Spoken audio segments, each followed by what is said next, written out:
बिहार के लोकप्रिय मुख्यमंत्री आदरणीय श्री नीतीश कुमार जी, बिहार में सबसे लंबे समय तक पथ निर्माण विभाग का काम संभाल रहे पथ निर्माण मंत्री श्री नंद किशोर यादव जी, माननीय मंत्री श्री मंगल पांडे जी, श्री सुरेश शर्मा जी, श्री रामसेवक सिंह जी, माननीय सांसद श्री राजीव प्रताप रूढ़ी जी, श्री जनार्दन सिंह सिग्रीवाल जी, डॉक्टर आलोक सुमन जी और आज के इस कार्यक्रम में उपस्थित सभी विधायक, विधान पार्षद, सांसद और विभिन्न विभागों के अधिकारीगण, पुल निर्माण निगम, पथ विकास निगम और पथ निर्माण विभाग के अपर मुख्य सचिव और सभी पदाधिकारीगण और मित्रों, बहनों और भाइयों।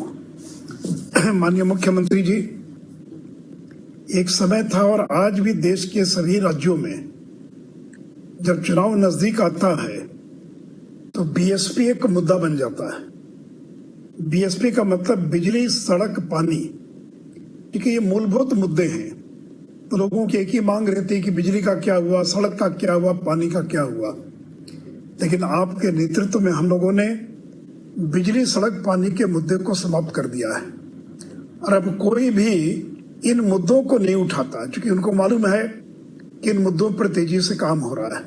घर घर तक बिजली पहुंच गई, गांव गांव तक सड़कें बन गई और घर घर तक पीने का पानी और पाइप ड्रिंकिंग वाटर से पहुंचाया जा रहा है।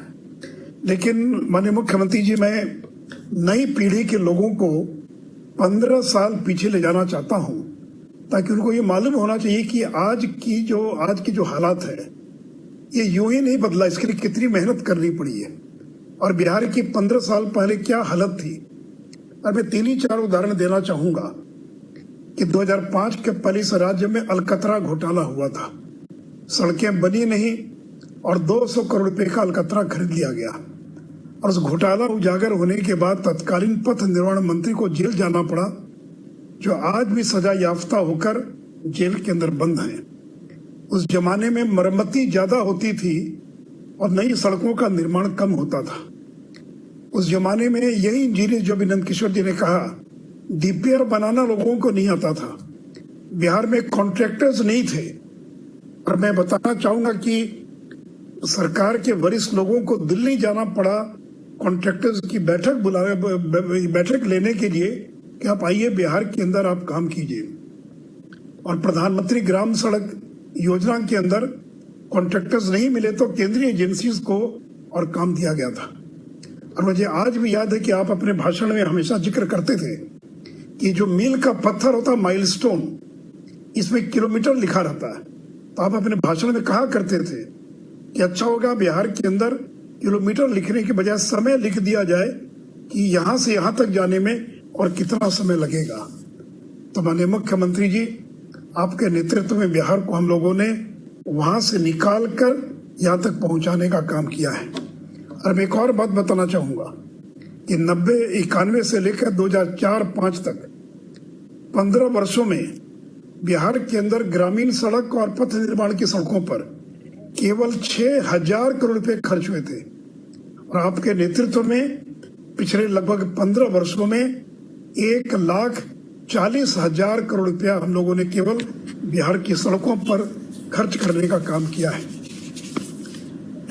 मित्रों, केंद्र की सरकार ने एक दिशा निर्देश जारी किया है कि जो country which shares the land border with India की राष्ट्रीय सुरक्षा के दृष्टिकोण से भारत के भू सीमा देश है, उन देशों को अगर कोई कॉन्ट्रैक्टर अगर भाग लेना चाहेगा निविदा में तो उसको भारत सरकार के सक्षम प्राधिकार से निबंधन प्राप्त करना पड़ेगा।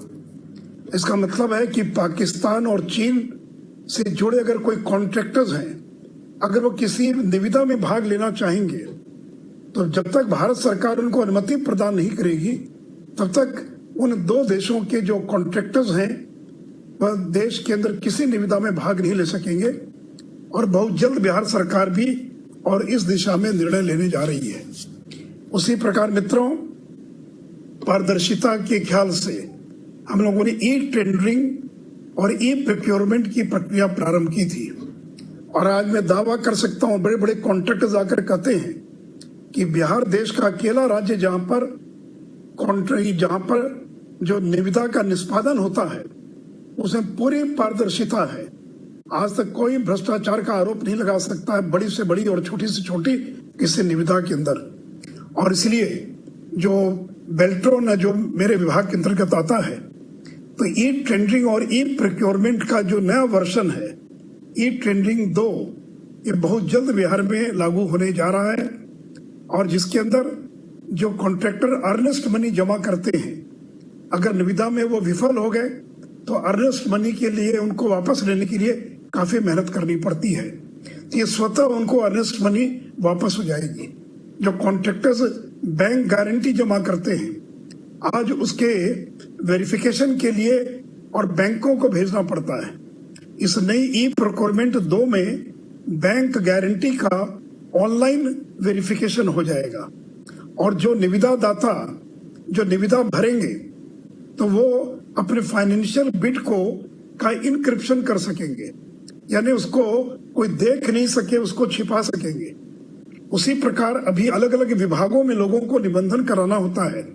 अभी सेंट्रलाइज्ड निबंधन की और व्यवस्था की जा रही है और मैं उम्मीद करता हूं कि आगे आने वाले दिनों के अंदर ये जो ई प्रोक्योरमेंट और ई टेंडरिंग है उसका नया वर्जन आने के बाद और अधिक पारदर्शिता बढ़ जाएगी। और साथ ही साथ हम लोग एक CFMS के साथ साथ WAMIS works contract management information system यह भी नवंबर से लागू करने जा रहे हैं। इसको CFMS से WMIS को जोड़ दिया जाएगा ताकि जो जूनियर इंजीनियर जो MB बनाते हैं, ये MB मैनुअल नहीं बनेगा, ये ऑनलाइन MB बनेगा, सीधे बिल जाएगा ट्रेजरी में, बिल बनेगा और बिल से ट्रेजरी में और सीधे कॉन्ट्रैक्टर्स को भुगतान हो सकेगा।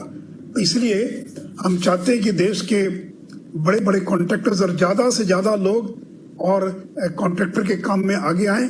इसलिए ये नई पद्धति भी हम लोग बिहार के अंदर और बहुत जल्द प्रारंभ करने जा रहे हैं। तो माननीय मुख्यमंत्री जी, मुझे पूरा विश्वास है कि बिहार में जिस तरह से आपके नेतृत्व में सड़कों का जाल, पुल पुलिया का जाल बिछा है, ये गति बिहार की आगे भी बनी रहेगी।